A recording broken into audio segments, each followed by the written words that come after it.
Primero que todo agradecer a Tras la Perla, la fundación que ha colocado pues esta gran responsabilidad de transmitirles a ustedes una información para que sepamos qué fue lo que vinimos a hacer acá, ¿sí? ¿Qué es lo que nos debemos de comprometer todos dentro del pacto?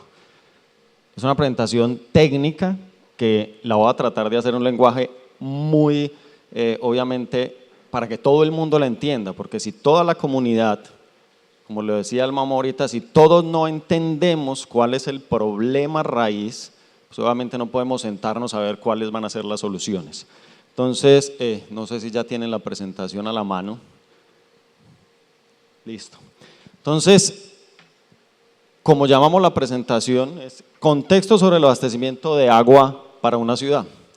Empiezo con esa imagen que muestra la República de Colombia con las corrientes principales del país y todos los punticos naranjas que ven ahí, ven como una concentración, son todas las captaciones de agua de todos nuestros municipios del país. Estamos conectados por agua, todos usamos el agua y la usan unos arriba y luego volvemos y la usamos abajo, ¿sí? El agua que yo utilicé en Bogotá, utilizo en Medellín, vuelvo aquí a la Ciénaga que estuve allá el miércoles y vuelvo y la utilizo, ¿sí? O sea, estamos conectados por el agua, ¿sí? Dale adelante, por favor. Entonces, teniendo claro eso, primero debemos preguntarnos todos, o propongo preguntarnos eso, es, ¿sabes cuánta agua consumes? En tu casa, ¿cuánta agua consumes? ¿Sí? Para saber cuánto es en realidad lo que necesita Santa Marta, ¿sí? O todos los ciudadanos. ¿De dónde viene esa agua que consumes? Esa es la pregunta más importante para poder conectarnos desde abajo arriba, conectar las comunidades que viven abajo con los hermanos mayores que viven arriba, ¿sí? Eso de dónde viene el agua, nosotros, uno que ya, como lo decía el escritor Julio, el doctor Julio, nosotros estamos acostumbrados ya a abrir simplemente la llave, la canilla o como le llamemos el grifo y sale el agua, ¿sí? Pero ¿de dónde viene? Eso era algo que yo no entendía antes de entrar a estudiar lo que estudié en mi ingeniería sanitaria en la Universidad de Antioquia. Yo vivía en San Antonio de Prado, en Medellín, y pues yo simplemente abría la llave y me salía agua. Cuando empecé a estudiar y empecé a interesarme de dónde viene esa agua que sale por ese tubo, me di cuenta que era del mismo río, la misma quebrada donde yo aprendí a nadar, donde yo iba y me tiraba a nadar. Y luego un poquito más avanzado me di cuenta que era de el mismo río donde hacían la cerveza Sermunión, ¿sí? Entonces, entender que saber de dónde viene esa agua y quiénes usan esa agua antes de usarla nosotros. La naturaleza, si es muy prístina y viene desde la sierra, ya la utilizaron los seres vivos y vuelvo y la uso yo abajo, ¿sí? ¿Sabes a dónde va a parar esa agua que usas? Todo lo que descargamos por los sanitarios termina en nuestros ríos, todo, ¿sí? Todo. ¿Y sabes cuánto pagas por el servicio? De pronto esa sí es una pregunta que casi todos sabemos, ¿sí? De pronto no, ¿cuánto vale cada metro cúbico? Y vamos a hacer un ejercicio ahorita, pero sí sabemos más o menos cuánto pagamos por el servicio, de pronto, pero sabemos ese dinero para qué es, ¿sí? Haciendo estas preguntas es como se empieza a planear el abastecimiento de agua para una ciudad, haciéndolos cada uno, pero si lo vamos a hacer para una ciudad, pues ya es toda la ciudad cuánta agua necesita, ¿sí? ¿De dónde traemos esa agua? ¿Quién la ha usado antes? ¿Cómo viene esa agua? ¿Sí? Entonces, esta gráfica que estamos viendo ahí, y es lo que hemos estado hablando y que la doctora Sandra Vilardi lo ha vivido y lo vivimos mucho cuando era viceministra con la cuenca del río Atrato, río Bogotá, río Cauca, y es todos poniéndonos de acuerdo de cómo vamos a manejar el agua. Y eso es lo que se vive a nivel mundial, como lo explicaba el doctor Julio, ¿sí? Como todos los que estamos viviendo dentro de una cuenca hidrográfica, ¿sí? Todos vivimos en una cuenca hidrográfica, ¿cómo nos ponemos de acuerdo para usar el agua, para aprovechar el agua y para devolverla en las mejores condiciones posibles, ¿sí? Entonces, por eso les decía, la idea es entenderlo desde preguntas muy básicas para que entendamos cómo es que funciona un sistema de acueducto, que todos todos, absolutamente todos. Yo sé que aquí hay personas técnicas, hay doctores, pero la idea es que desde ustedes hasta las personas de a pie, los que están en la calle sufriendo todos los días, como lo vieron en el video con lo del agua, sepan cómo es que funciona un sistema de acueducto. Entonces, dale adelante, por favor. Esto era animado, no sé si… Dale atrás y vuelves y le das adelante. Bueno, no salió animado. No importa, vamos a hacerlo aquí rápidamente. El dibujo lo ven muy básico, ¿sí? Es un dibujo que me ayudaron a hacer mis hijas de 9 años. La idea es que les pedí el favor precisamente para yo también explicarles a ellas, mi pasión es el agua, estudié agua y vivo del agua. Y lo hice con ellas precisamente para pues, que fuera extremadamente claro, si lo entienden ellas, pues la idea es que también lo entiendan todos ustedes, ¿sí? Porque un profesor mío decía, si usted le explica el ciclo ideológico o un sistema de acueducto a su abuela o a su hijo y él lo entiende, usted es un buen ingeniero, ¿sí? Entonces voy a tratar de hacer eso porque nosotros los ingenieros de por sí, cuando hablamos de proyectos de infraestructura, tendemos a hablar con lenguajes que todo el mundo no entiende, ¿sí? Y entre más adornemos las palabras, volvemos más enredados, nos creemos más inteligentes. Entonces voy a tratar de explicarlo muy básicamente. Las casitas que están allá es un municipio, ¿sí? Nosotros en ingeniería tratamos de entender los problemas de la naturaleza y los problemas del ser humano para solucionarlos, pero entonces para poder llegar a eso nos abstraemos de la realidad, hacemos lo que decimos un modelo conceptual ideal, es decir, lo volvemos más simple para entenderlo. Eso es lo que quiero hacer acá con ustedes. Tenemos las casitas y digamos que ese municipio se llama el municipio de Todito Limpio, ¿sí? ¿Y por qué Todito Limpio?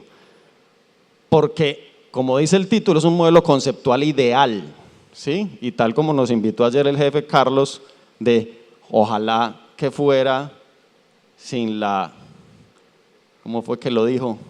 Sin la, ¿cómo le llaman ustedes al CBY acá?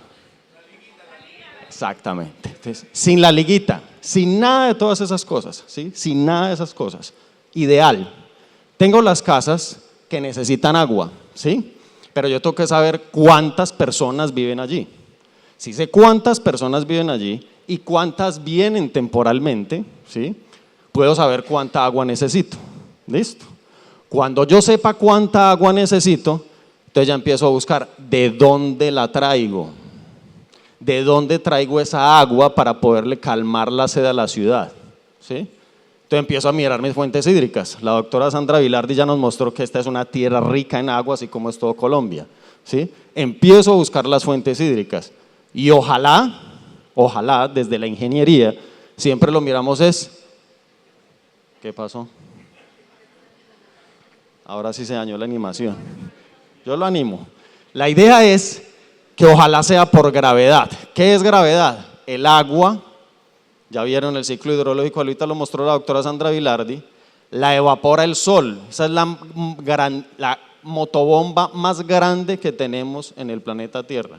Es la energía solar la que nos hace subir el agua allá arriba. Si yo ya la tengo arriba y necesito llevarla a la ciudad para que todos puedan abrir y no se tengan que bañar contra la pared, sino que les llegue con buena presión, pues la bajo por gravedad sin necesidad de usar sistemas de bombeo. Entonces por eso ahí se hablaba del modelo ideal y es busco la fuente hídrica, ojalá en la parte más alta de la montaña, ¿sí? Ojalá en la parte más alta. ¿Eso a qué nos lleva? A que tenemos que hacer acuerdos con esos usuarios que están arriba en la parte alta de la montaña, ¿sí? Pero hay reglamentación que nos permite hacer eso. Solamente el plan de ordenación y manejo de la cuenca hidrográfica, que muchos lo han escuchado, y es ponernos de acuerdo, ¿sí? Qué tanta agua podemos usar de cada fuente sin sobreexplotarla, ¿sí? Y si yo hago eso y me pongo de acuerdo con ellos y puedo captar agua desde ahí, tengo que pedir un permiso a la autoridad ambiental, en este caso Parques Nacionales Naturales, Corpamag, ¿sí? Porque el municipio, si se logra llegar a ese acuerdo, el municipio debe, por ley, invertir no menos del 1% de sus ingresos corrientes en la protección, conservación, mantenimiento, restauración de esa área hidrográfica, de esa cuenca. O sea que con lo que ustedes pagan en la factura más sus impuestos, se protege la cuenca. Ahí nos estamos conectando y ahí estamos generando que el aprovechamiento del agua abajo se tiene que ver protegido, ¿sí?, arriba. Entonces yo la utilizo abajo, pero pago, invierto para proteger el agua arriba y que obviamente todos podamos tener acceso al agua. ¿Listo?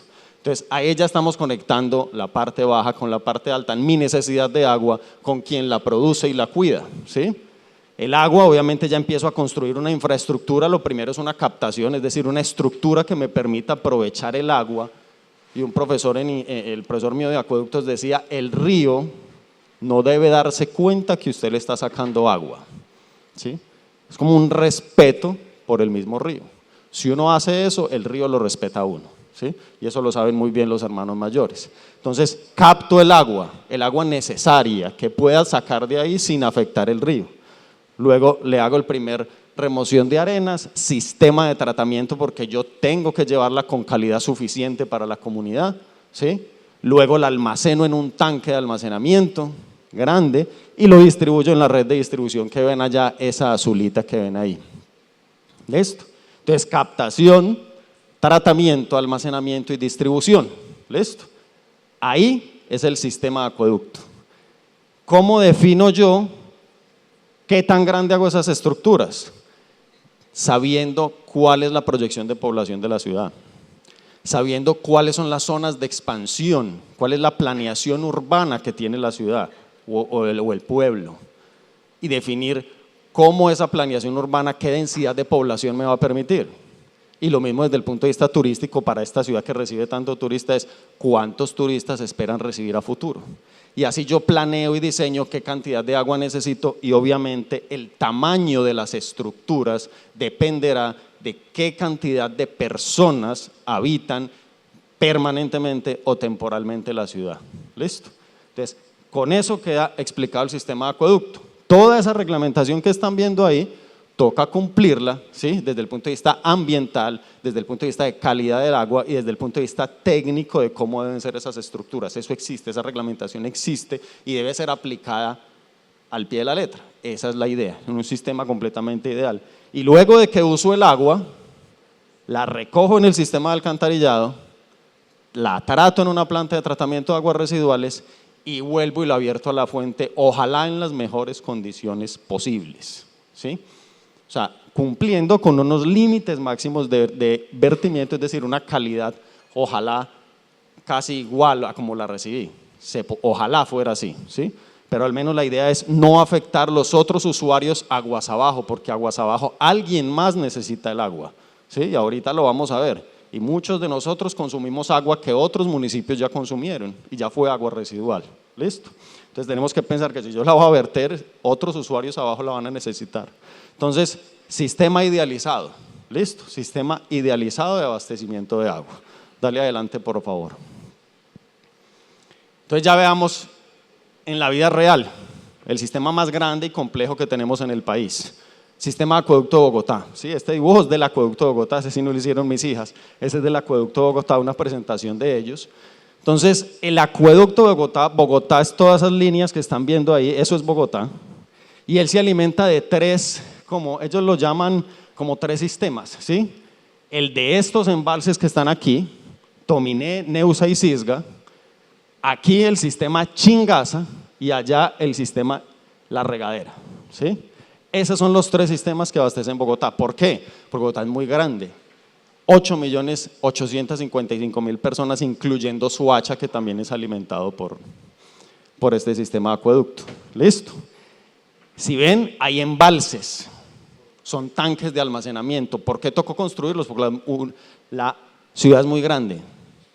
La ciudad se volvió lo que uno podría llamar insostenible. ¿Por qué insostenible? Porque con el agua que produce en su propia cuenca donde está ubicado no es capaz de sostenerse. Entonces yo tengo que almacenar el agua e ir a quitarle agua a la cuenca del río Orinoco. ¿Sí? Que alguna vez por allá Chávez trató de armar un problema que porque estábamos llevándonos el agua del río Orinoco para Bogotá, sí, porque eso es parte de la cuenca del río Orinoco, el sistema Chingaza. ¿Listo? Y esa agua que está allá, la del río Tunjuelo, el de La Regadera, es la mejor agua de Bogotá. ¿Por qué? Porque esa agua de allá viene del páramo de Sumapaz. ¿Sí? Esta agua de aquí, donde dice planta Tibitoc, es agua del río Bogotá, que muchas veces cuando uno les dice, sí, es que nosotros tomamos agua del río Bogotá, la gente se pone ¿Cómo así que el río? Sí, del río Bogotá. Y después de aquí ha sido contaminada ya por otros municipios y por curtiembres que están arriba. Y en esa planta se hace un tratamiento muy agresivo. ¿Listo?